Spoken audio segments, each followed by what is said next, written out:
Hello बच्चों, very good morning बेटा। I hope आप सब बहुत अच्छे होंगे।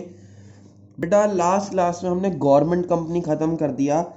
आज हम पब्लिक कॉरपोरेशंस यानी पब्लिक कॉरपोरेशंस मतलब कि बेटा पब्लिक सेक्टर का लास्ट जो टाइप है, दो टाइप हम ऑलरेडी कर चुके हैं, डिपार्टमेंटल अंडरटेकिंग और क्या नाम है बेटा, डिपार्टमेंटल अंडरटेकिंग के साथ साथ हमने गवर्नमेंट कंपनी भी पढ़ लिया है। आज जो इसका तीसरा टाइप है बेटा उसे हम करने जा रहे हैं, दैट इज पब्लिक कॉरपोरेशंस।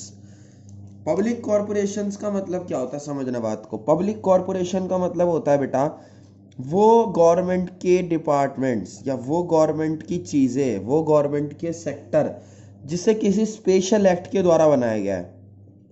अलग अलग टाइम पे स्पेशल एक्ट बनाए जाते हैं, तो किसी स्पेशल एक्ट के अंडर जो रजिस्टर्ड है, जो स्पेशल एक्ट के अंडर बनी है बेटा, उसे हम क्या कहते हैं, पब्लिक कॉरपोरेशंस। ठीक है, किसी स्पेशल एक्ट के अंदर गवर्नमेंट की सेक्टर के हिस्से को हम बोलते हैं बेटा पब्लिक कॉरपोरेशन। इसमें भी दो बातें हैं हमें समझनी है, इसकी मेरिट्स और डीमेरिट्स। ठीक है बेटा, इसकी मेरिट्स और डीमेरिट्स। पहले मेरिट्स की बात करते हैं। मेरिट में जो मेरिट्स हम बात करने जा रहे हैं बेटा, सबसे पहली मेरिट की इसकी बात कर रहे हैं ऑटोनॉमी इन ऑपरेशन। यानी बेटा इन्हें होती है ऑटोनॉमी। ऑटोनॉमी इन ऑपरेशन का मतलब है इनका ऑपरेशन तरीके से चलता है, एक प्रॉपर वे में चलता है, उसे ऑटोनॉमी कहते हैं। रेगुलेटेड ऑपरेशंस चलते हैं इनके, मतलब ऐसे नहीं है कि डिसबैलेंस्ड है या मतलब मैनेजमेंट के विदाउट है, प्रॉपर तरीके से चलता है, विद मैनेजमेंट चलता है। ठीक है बेटा, तो ऑटोनॉमी इन ऑपरेशन का मतलब है कि इनके सारे काम मैनेजमेंट के वे में होते हैं, प्रॉपर तरीके से होते हैं। ठीक है, ऑटोनॉमी है ऑपरेशंस में। नंबर 2, ऑटोनॉमी इन ऑपरेशन हो गया। उसके बाद दूसरा है क्विक डिसीजन। क्विक डिसीजन मतलब बेटा इसमें डिसीजन जल्दी हो जाते हैं। सरकार के सेक्टर है और सरकार के अंडर आते हैं, स्पेशल एक्ट के अंदर बनाए गए हैं, तो बेटा इन्हें ध्यान दिया जाता है इन पे, और इनमें जो डिसीजंस है वो काफ़ी जल्दी क्विक होते हैं, मतलब काफ़ी जल्दी जल्दी इनमें डिसीजंस हो जाते हैं। तीसरा है एफिशिएंट मैनेजमेंट।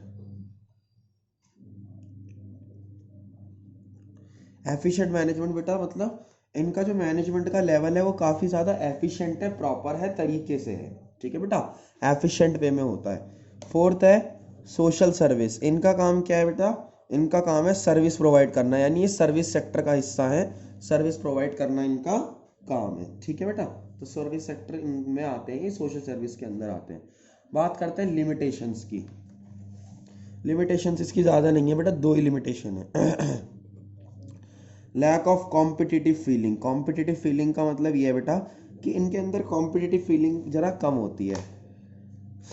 अब कॉम्पिटिटिव फीलिंग कम क्यों होती है समझना बेटा, ये ना गवर्नमेंट के सेक्टर है और स्पेशल एक्ट के अंडर बनाए जाते हैं, तो किसी स्पेशल पर्पस के लिए बनाए जाते हैं। उस स्पेशल पर्पस में ज़्यादातर कंपटीशन नहीं होता बेटा, क्योंकि उस सेक्टर में पर्टिकुलरली यही ज़्यादा मोनोपोली में होते हैं, क्योंकि एक तो गवर्नमेंट के अंडर आते हैं, तो गवर्नमेंट की इनके पास पावर है। प्लस दूसरी बात यह बेटा कि जब ये किसी स्पेशल काम के लिए बने हैं तो इन्हें ही उस काम के लिए बनाया गया है, बिकॉज उस सेक्टर में और जो कंपनीज हैं या और प्राइवेट इंस्टीट्यूशन है वो कम होंगे, तो इस वजह से बेटा इसमें कॉम्पिटिटिव फीलिंग थोड़ी सी कम रहती है। ठीक है ना, यानी कंपटीशन की फीलिंग कम होती है। नंबर 2, मैंने आपको मेरिट में समझाया था कि इसमें सर्विस मोटिव होता है, सोशल सर्विस का मोटिव होता है, यानी इनका काम क्या है बेटा, मोटिव होता है सोशल सर्विस का। लेकिन पता है ये जो एडवांटेज है डिसएडवांटेज ही बन जाती है, क्योंकि कभी कभी क्या होता है, इनका काम तो सोशल सर्विस देने का है, लेकिन ये सोशल सर्विस को देने से इग्नोर करते हैं, मतलब कि ignoring social service, ignoring social service, social service देने से ये काफ़ी ज़्यादा इग्नोर करते हैं। ठीक है ना, सोशल सर्विस देने से काफ़ी ज़्यादा इग्नोर करते हैं।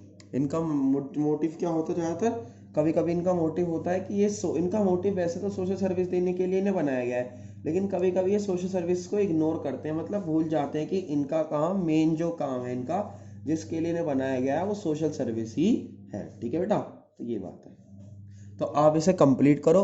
नेक्स्ट क्लास में जो इस चैप्टर में बच रहा होगा वो हम कंप्लीट कर लेंगे। और अभी तक हमने इसमें क्या क्या पढ़ लिया बेटा, सबसे पहले हमने पढ़ा meaning of joint venture, meaning of triple P, multinational companies, joint sector, triple P. उसके बाद पब्लिक सेक्टर के बारे में, प्राइवेट सेक्टर के बारे में, जो भी मेरिट्स डीमेरिट्स है बेटा। फिर तीनों इसके टाइप्स, पब्लिक सेक्टर के जो 3 टाइप्स है वो हमने अच्छे से समझ लिए, उसमें हमें कोई दिक्कत नहीं है।